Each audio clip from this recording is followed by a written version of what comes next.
ইসলামের সাথে মানবতাবাদের সম্পর্ক আছে।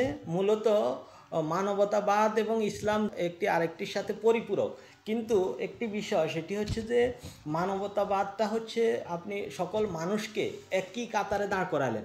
তো সে একই কাতারে দাঁড় করালেন মানে মানুষ হচ্ছে একটা বায়োলজিক্যাল জিনিস, কিন্তু মানুষের আরেকটা হচ্ছে কোড অফ কন্ডাক্ট, মানে হচ্ছে মানুষের আচার আচরণ, তাদের জীবনযাত্রা, জীবন ব্যবস্থা। এখন মানুষ বায়োলজিক্যাল মানুষ তো আপনি চেঞ্জ করতে পারবেন না। আপনি কিন্তু মানুষের মধ্যে দুই ধরনের মানুষ আছে, ভালো মানুষ, খারাপ মানুষ। একটা খুনিকে তো একটা ভালো মানুষের সাথে আপনি এক কাতারে ফেলতে পারেন না।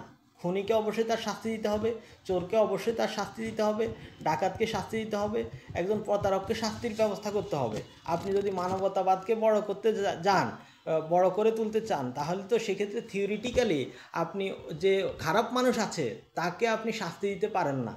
সকল মানুষকে আপনার সমানভাবে মূল্যায়ন করতে হবে, কিন্তু এটা তো আসলে বাস্তবে সম্ভব না। যদি আমি ভালো এবং খারাপকে একই কাতারে ফেলি তাহলে মানুষের জীবনযাত্রা কখনোই শান্তিপূর্ণ রাখা সম্ভব না। খারাপ মানুষ থেকে ভালো মানুষ হওয়ার যে কালচার, যে প্রক্রিয়া, যে চিন্তা, যে ব্যবস্থা, সেটি হচ্ছে ধর্ম। সেটাকে আমি যদি ইসলাম ধরি বাংলাদেশের প্রেক্ষাপটে, সেখানে সে ইসলামকে ধারণ করে একটা খারাপ মানুষ ভালো মানুষের রূপান্তর হইতে পারে। সুতরাং আপনার যদি মানবতাবাদকে অগ্রাধিকার দিতে হয় ইসলামের উপরে, তাহলে সেক্ষেত্রে আপনি অনেক ক্ষেত্রেই বাস্তবতার সাথে মিল রাখতে পারবেন না। কারণ কখনোই আপনার পক্ষে শান্তি প্রতিষ্ঠা করতে গেলে সব মানুষকে এক করে বিবেচনা করতে পারবেন না। সুতরাং ভালো মানুষের যে গোষ্ঠী সেটাকেই তো মুসলিম বলা হয়।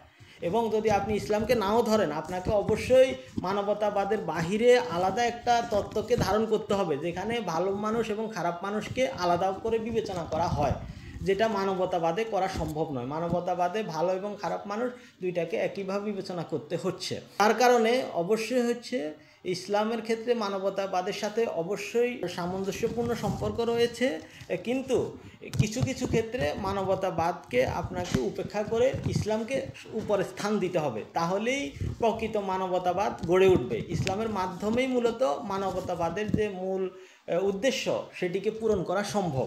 ইসলাম কিভাবে মানবতাবাদকে সাপোর্ট করে? যেখানে ইসলাম বলতেছে যে প্রত্যেকটা মানুষ হচ্ছে আশরাফুল মাখলুকাত, এবং একজন মানুষ কোনোভাবেই অন্যায়ভাবে অন্য মানুষের উপর আক্রমণ করতে পারবে না, খুন করতে পারবে না। যদি কেউ খুন করে সে যেন পুরো মানব জাতিকেই খুন করলো। তো এবং বলা হচ্ছে যে পৃথিবীর সকল মানুষ আদম থেকে তৈরি করা হয়েছে, তাদের পূর্বপুরুষ বাবা মা একই, আদম এবং হাওয়া। তো আদম এবং হাওয়া থেকে সকল মানুষকে একই গোত্র হিসেবে চিহ্নিত করা হচ্ছে, ভাই ভাই হিসেবে চিহ্নিত করা হচ্ছে।